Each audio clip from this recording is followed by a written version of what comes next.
I'm your host, as always, I don't know what's happening up north. No, I really do. But down here, it's 82 today.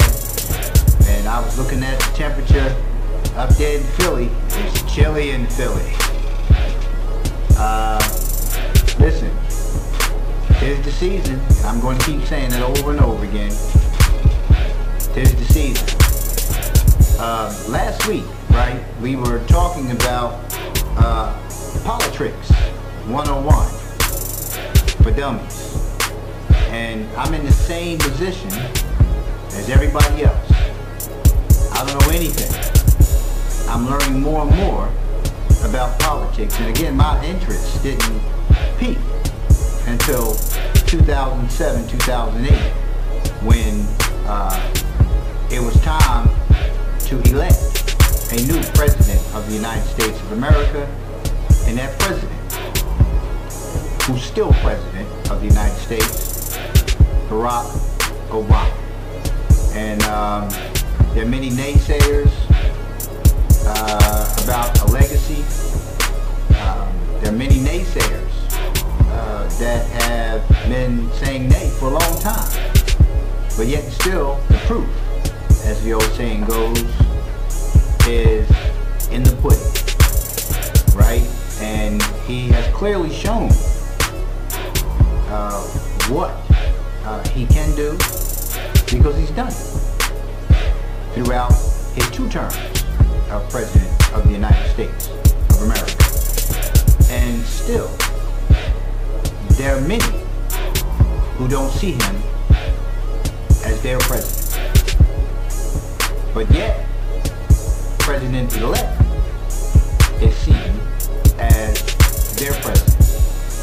So we still have that mindset of our president, his president, your president, their president. But at the end of the day, whoever is in office, whoever is sitting in the White House, is in fact the president of the United States of America. Agree or disagree, doesn't matter, right? That is the person who has been elected into office. And there are a lot of things that are coming out now since President-elect has been as such about relationships with different countries, with business, and so on and so forth. And those things should have came up a long time ago. And once again, Americans have been blindsided. See, when you make decisions, right, and you make decisions based off of your emotions, they will always be the wrong decisions. And this is not about who won. It's really about what won. Corporate America, once again, has won. And once again, we're sitting and we're looking, for whatever reason, amazed at what has happened. At what has happened. But there's a reason why none of this stuff that's coming out now about the president-elect, it didn't come out before. because everybody was all up in their field. Everybody wanted to change the face of America. And everybody got on the bandwagon with wanting America to be great again, when America is already great. And many can beg to differ about that as well. But again, at the end of the day, we're Americans, and we need to do something moving forward about what's happening in politics in America. And last week we were talking about elected officials and understanding elected officials, but I want to read something to you from what I was reading last week when I was talking about understanding elected offices, and it related to the book Politricks for Dummies, the second edition. Now, I didn't see the first edition. I don't know why second edition came forth, but this is the second edition. And it's by Ann Delaney. And the front page of this document, I printed out from online, goes on to say elected officials come in 3 levels: federal, state, and local. You have a role in determining who gets elected to all 3. You can think of these officials as 3 tiers of a wedding cake. As you move down, each layer gets larger and larger, with more and more politicians. The president and the vice president go on top of the cake of politicians. It's up to you whether or not they hold hands, or whether you want to file for divorce at the next election. At the next election, right? So we want to start preparing ourselves, because one of the things that I'm finding is that many of us are ill prepared. We had all this dialogue back and forth about choosing, right? The best of 2 evils. Neither have done anything specifically for blacks, but most importantly, to benefit Americans as a whole, since being in whatever position they're in. Be it the one who has been a businessman, and for another who has been about her own business woman. She's been about her own business. Nothing has changed, nothing has gotten better in the offices that she served, and nothing improved. Nothing improved when Bill Clinton was in office. And we forget that. But the irony in all this is that when Bill Clinton was in office, many black folks referred to him as the black president. How you came to that conclusion, I'll never understand. But it's not for me to understand. Right? But then we got a black president in office, and he suffered just as much criticism. And few referred to him as being our first black president, irregardless of anything else, because of the expectations that were placed upon him being president of the United States of America. Again, agree and disagree, doesn't matter, because we can disagree. The problem is we continue to be disagreeable, yet still the conditions for blacks in America haven't changed. And not only have conditions in America have not changed for blacks, right, in America, but in our own communities. In our own communities, we still continue to be faced with the same dilemma: jobs, justice, right, and education. The same thing. Now, when you look back on all the people who have been in offices for many, many years, right, we see the same circle of people over and over again. We see the same people in offices that do nothing. Those who do something and want to do more are hindered by these same folks we continue to put into office. And I'm talking about the lower tier of that cake, right? Because there are hundreds in that lower tier who continue to stagnate the growth of our communities. Yet we keep voting them back in. We keep voting them back in. Where's your rationale here? I want somebody to show me the rationale, right? We have the same cliques behind each one of these politicians in office. And we've gotten nowhere. We've gotten nowhere. You look at your district. Look at your legislative district. You look around your community and ask yourself why your community hasn't improved.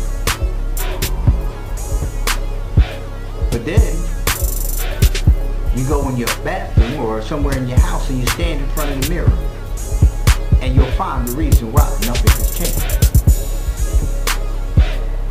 Because we continue to get onto these bandwagons of voting one ticket, one party, and we come up with the same solution.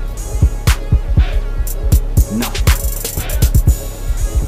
When are you going to stop settling for nothing? When are we going to stop settling for nothing? When do we get on board with one another and start addressing those issues that need to be addressed in our own communities, in our own legislative districts?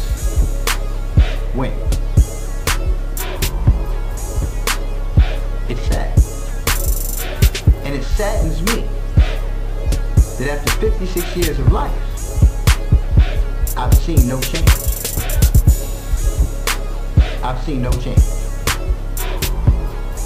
And truth be told, probably most of the years of my life, the same people have been in offices. They've gone from one office to the next, to the next, to the next, until they make it to Congress.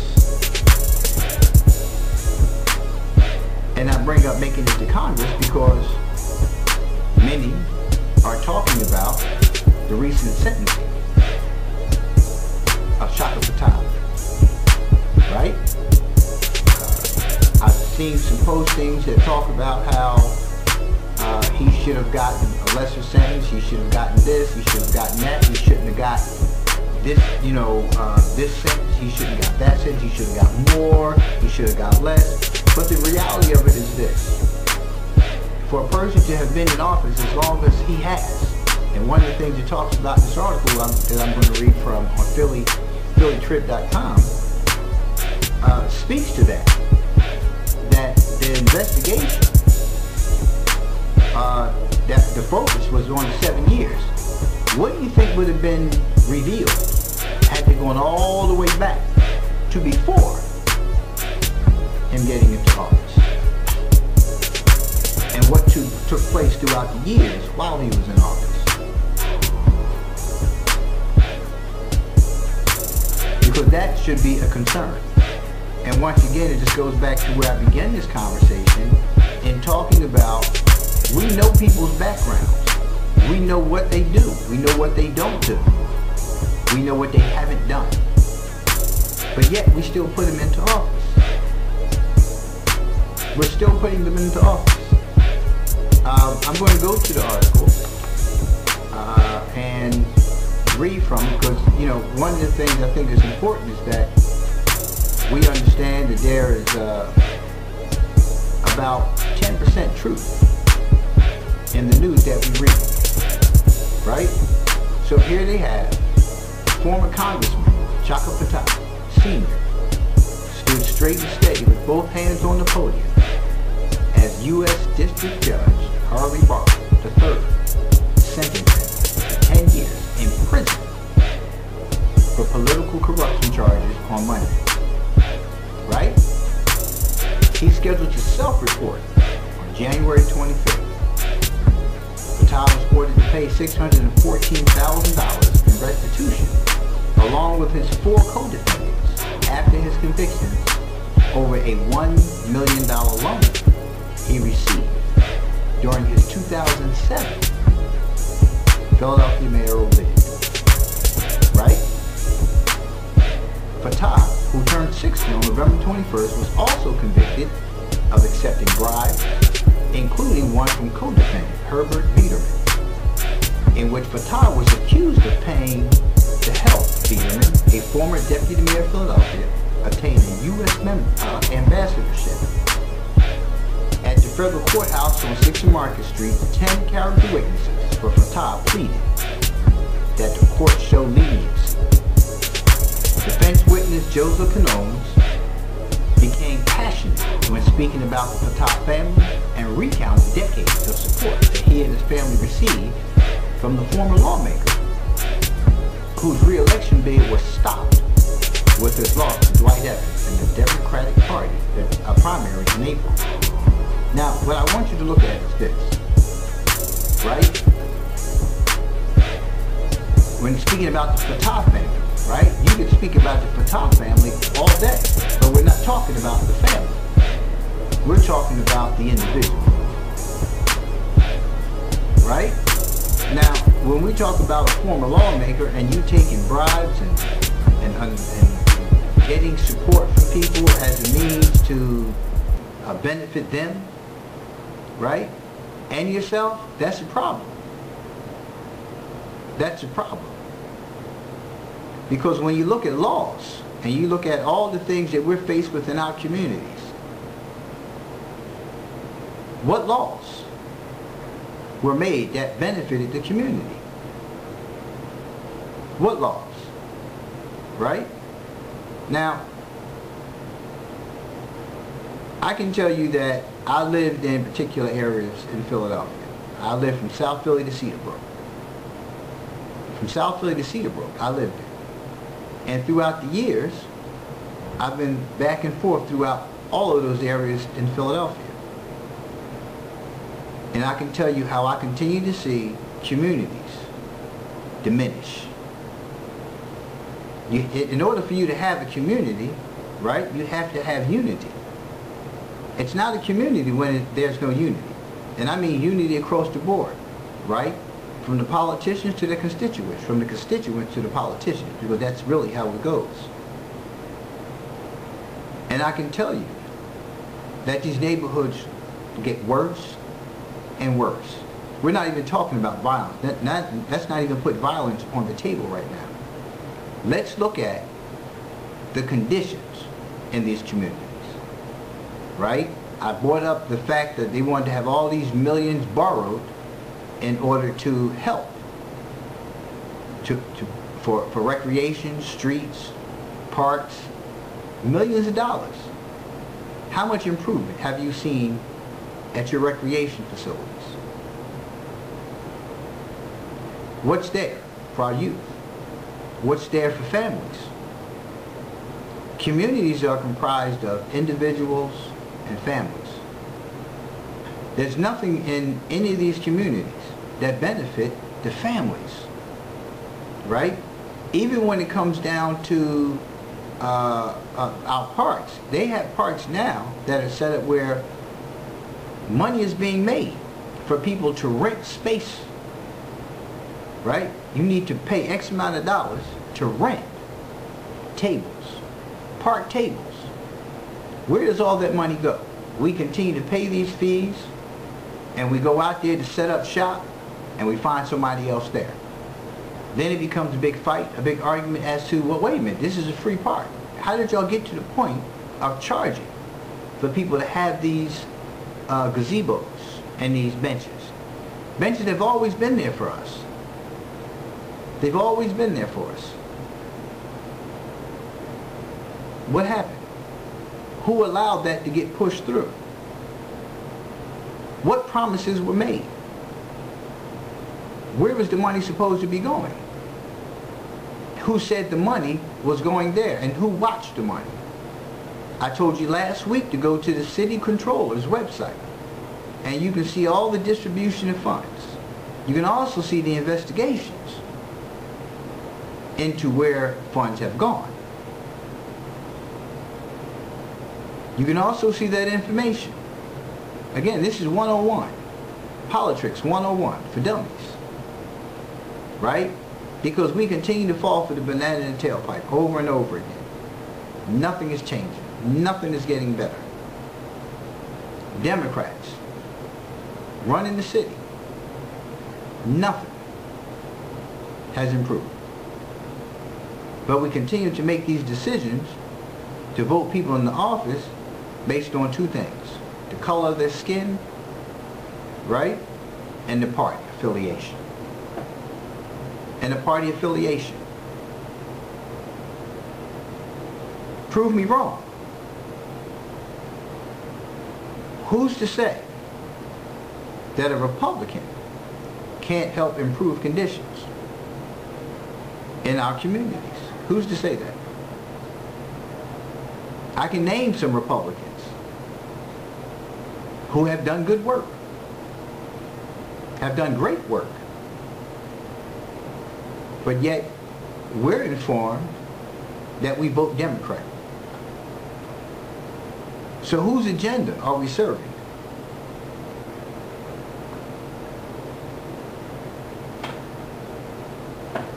Whose agenda are we serving? And nobody's going to answer that question. It's like we've gotten to the point as constituents, as citizens, we've gotten to the point where we just settle. We complain and then we settle. People get into office, we complain, and still we settle. There's no accountability. None. At all. And we have the same folks over and over again, standing behind the same folks over and over again. And I know I've already said that, but isn't that the same thing that we're doing over and over again? Isn't it? In South Philadelphia, no change. In North Philadelphia, no change. Hunting Park, Logan, no change. The Northeast, no change. And I can go on and on. No change. So when we look at city officials, what city are they referring to? Think about it for a minute. The only improvements we continue to see are in Center City. In Center City. So all the deals that are being made are benefiting the center of the city. That's where all the money is going. Right? Now Philadelphia has come a long way in terms of tourism. And that's the focus. That's the focus. From City Hall, right, to Delaware Ave, right, to the water, right, over to the Art Museum area, all that area, up to Temple University, all that area is improving, right? Even heading over there towards the Frankfurt section, right? All of that area over there is being taken care of. You got businesses booming in those areas.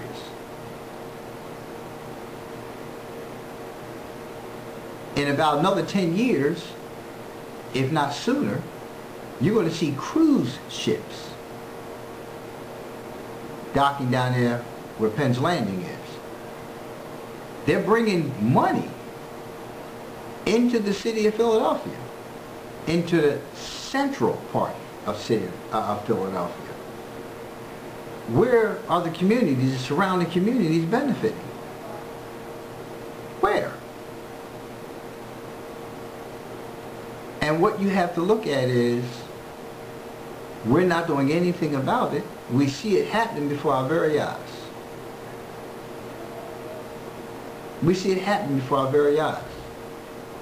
And we're doing nothing. What's the point of complaining? What are you complaining for? If you want change, the first thing you have to do is educate yourself, educate ourselves on the politics of all of this. Because They're elected officials. They're public servants. What public are they serving? What public are they really serving? We found out throughout the years that they're serving themselves. While they run around and they brandish the city insignia on their lapels, on the breast of their jackets, right? And they're walking around looking at us like we should bow down to them, forgetting they serve us. But we allow them to forget that they serve us because we don't remind them. We don't remind them of who they actually serve. That's not their fault. That's our fault. We need to start shattering these podiums that we put people up on. These high places that we raise these folks up to. Because they should be raising us up on podiums. They should be putting us in high regard. Yet they hold us in a very low regard. They make all these backdoor, basement decisions for us.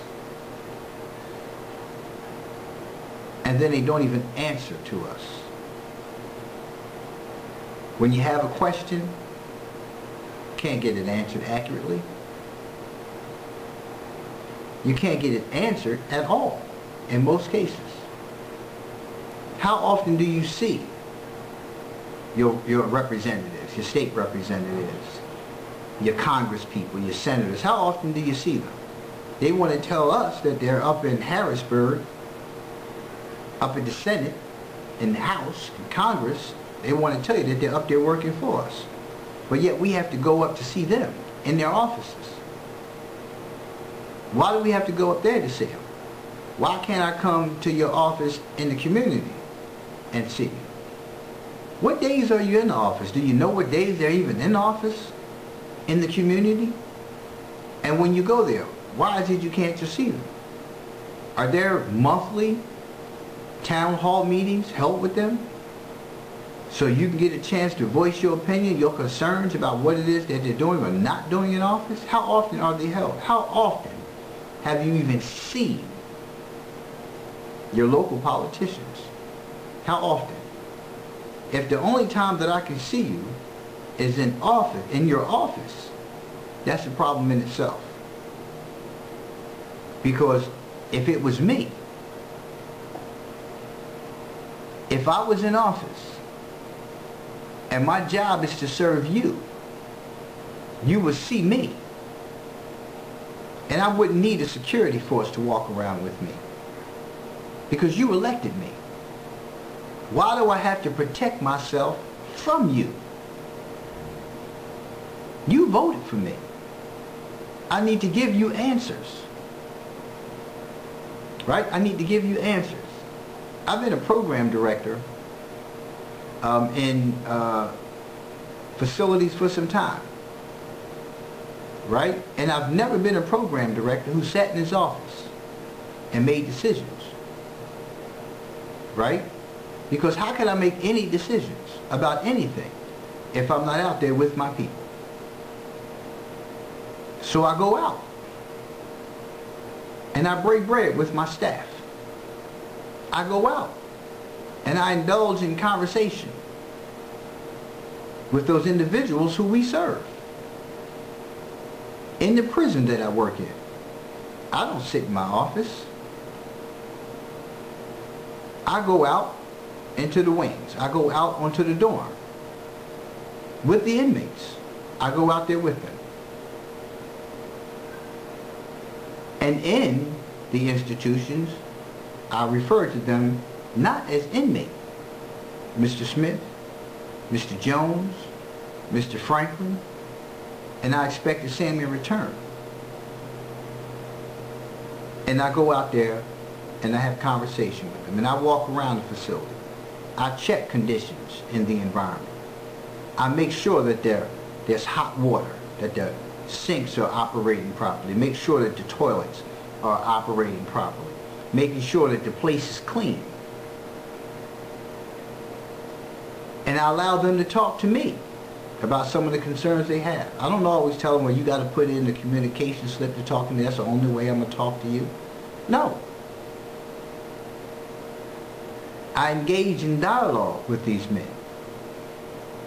And if it has to go beyond that moment, I say, hey, well listen, the process is you put in a request, I'll respond back to the request, and if it's a matter of me meeting with you, I'll meet with you in my office. And I don't call security to have security come sit in my office while someone is sitting there with me. I meet with them one-on-one, and we have open dialogue. Why do I need security there? Because something may happen and somebody should be there just in case something goes down? No, I don't need that. If I walk around in a dorm where there are 300 plus men, I'm not escorted, I walk around by myself. Why would I not walk around my community? Because I'm a community member when I'm there. I'm a community member. I'm the program director. I know what my title is, but I also know what my responsibilities are to the community. And these men have a greater appreciation and respect for me doing that.